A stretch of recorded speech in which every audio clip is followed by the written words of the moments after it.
Cars and Games with another video. Sorry it's been a while, but I've been a bit busy. But this is my Salamangreat deck profile. At the moment, it's not as good as I wish it could be. It is missing a few cards. It isn't a budget version, but it isn't a super competitive version. I generally take this to locals. I haven't taken it to any other events. I wish I could have taken it to Oceans this year, which I did get my invite to, but at that time I was busy on that weekend, so I couldn't actually make it.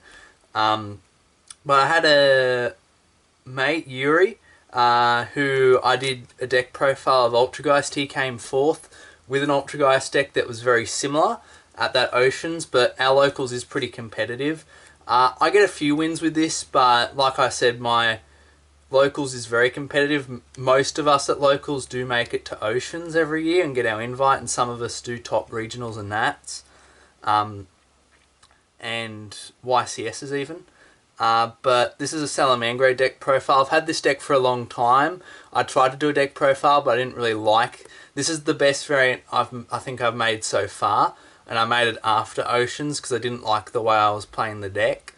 But we start off with the 3 Gazelle. That's pretty normal. 3 Spinny. I might bump this down to 2 if I get a few extra cards that I need, but at the moment I like this, and you can always bump one out for side. 3 Foxy. Really cool interactions with popping opponents' field spells and face-up spells, and also being like a Pot of Avarice. 1 Jaguar. It's a really crucial card in the combo, and it just really helps with the recycling of the deck and the longevity. 1 Foul. At first I wasn't set on this, but I do like this card now, just allowing you to make Dweller a lot easier, and even like comboing further if someone's got like a hand trap disruption against you. 1 Falco, again to really make Dweller a bit easier, but also the adding back of a spell and trap if they negate the Woof is really nice, and also being able to just bounce a Salamangreat card back to hand to special, this can be nice as well. Then for our hand trap lineup, 3 Effect Failures, that's pretty normal. 3 Ashes, again pretty normal, and it's pretty cheap now. If you just buy 3 of the Salamangreat structure deck now, you can get like 3 of them. 1 Ogre, I'll probably take this out when I get more impermanences, but I only have 1 imperm at the moment. But it's pretty decent because it's pretty good against Orcust when they activate their Nightmare Mermaid, their nightmares. And it's also good against the Mirror when they activate Gazelle, just to get rid of the Gazelle. 1 Flame Buffalo. I'm thinking about buffing this up to 2. I'm not sure yet. I do have 2 copies though. 1 Lady Debug. The ban list definitely hit this, but there probably will be a new ban list pretty soon, so I'm not sure if this Salamangreat deck is going to survive that much longer, but I did run 3 when that was at 3. But you barely see it, and it's like alright. It's like a Stratos, but a little bit worse. 1 Upstart. I might replace this with a 2nd Buffalo. I'm still deciding, but I do like the 39 card deck. But you definitely side this out in time, but it's also good to side out. It's like a good filler for a side deck option. Only 1 Mining. Again, if I had a 2nd one, I would probably take a few cards out. But I only have 1. I actually picked it up at Sneak Peek, which was lucky. 3 Cosmic Cyclone. I wasn't running this until after Oceans because I was realizing that against the Mirror and even against a few other decks, I haven't faced mine yet, which is lucky, but against like decks like mine, this is really good, but also against the Mirror, and if you're versing a deck that doesn't use much back row, you just side it out anyway. But it's even not too bad against Orcus, just getting rid of their their Fog Blades.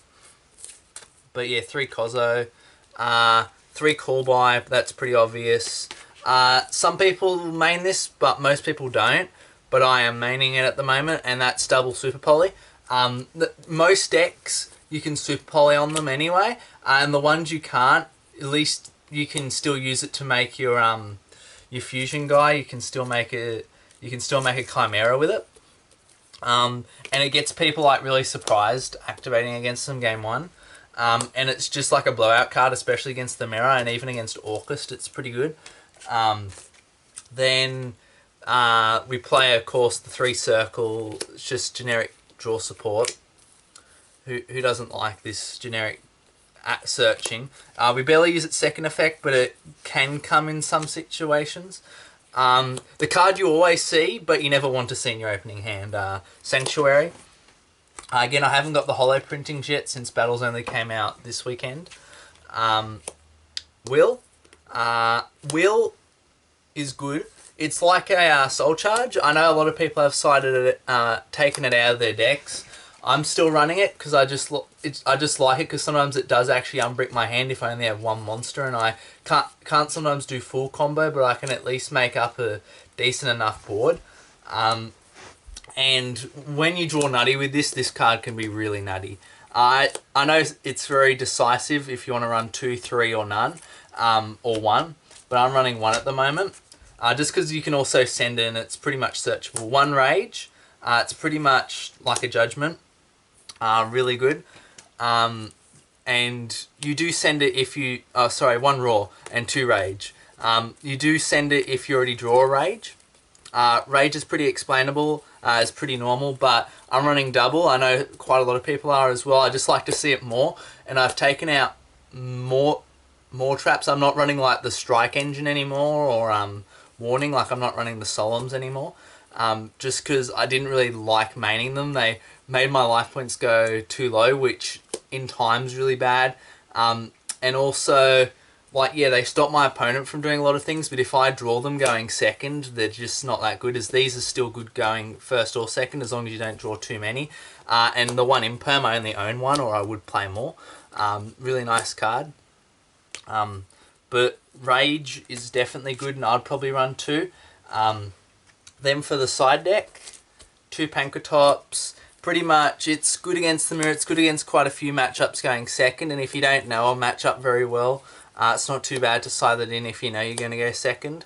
But only 2 because you never want to see like multiples of this in your hand.